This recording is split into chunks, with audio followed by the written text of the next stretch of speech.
Bueno, hementxe dago nik sortu dudan saita, Eduka Pluseko horrian, eta nik egin dudana izan da, aukeratu beharrean pare bat ariketa edo pare bat jolas,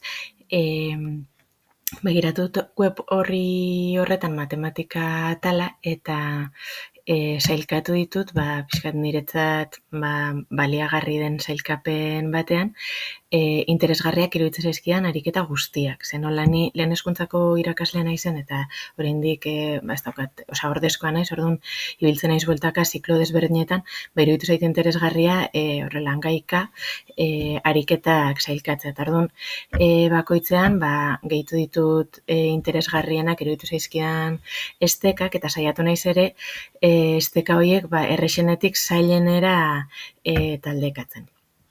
Orduan, batez ere aukeraketa honetan fijatu naiz bisualak izan zitezen, eta hori, lehen hezkuntzako ikasleentzat erabilgarriak, eta pila bat aukeratu ditut.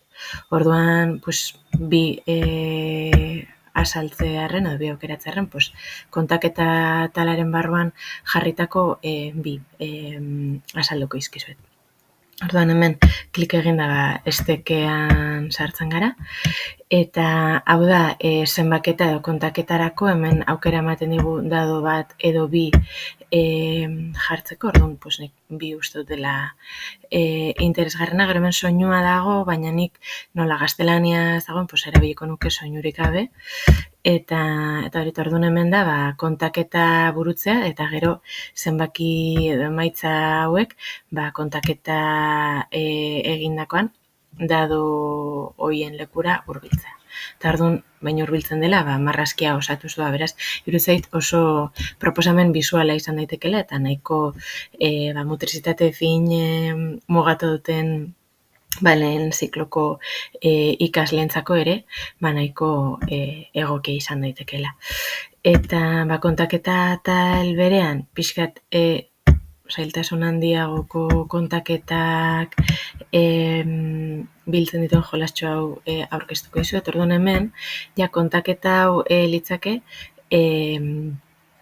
taldeka eginda kontaketa. Orduan, simple-simpleanetik hasita, hemen ere ematen dugu aukera denbora kontrolatuz edo kontrarreloje modalidadean edo lasai egiteko. Orduan, nik uste dut hasieran batez ere lehen zikloko ikasleekin litzakela denborarik gabe. Orduan hemen agertzen zaizkigu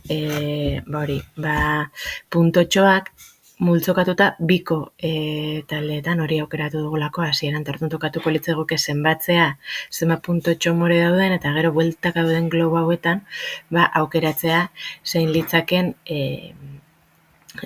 gure multzoaren zenbakia, ez? Eta honek eskatzen du pixkat mugimendua, abilezia, eta hor egingo genuke. Behin globoa sakatuta, beste kontaketa bat proposatzen digu, eta iruditzen zait hau pixkat dinamikoagoa dela, eta eskatzen duela mugimendu koordinazio handiagoa, kontzentrazioa ere bai, interesgarri iruditu zaizkit, eta horregatik aukeratu ditut batez ere txikienekin lantzeko.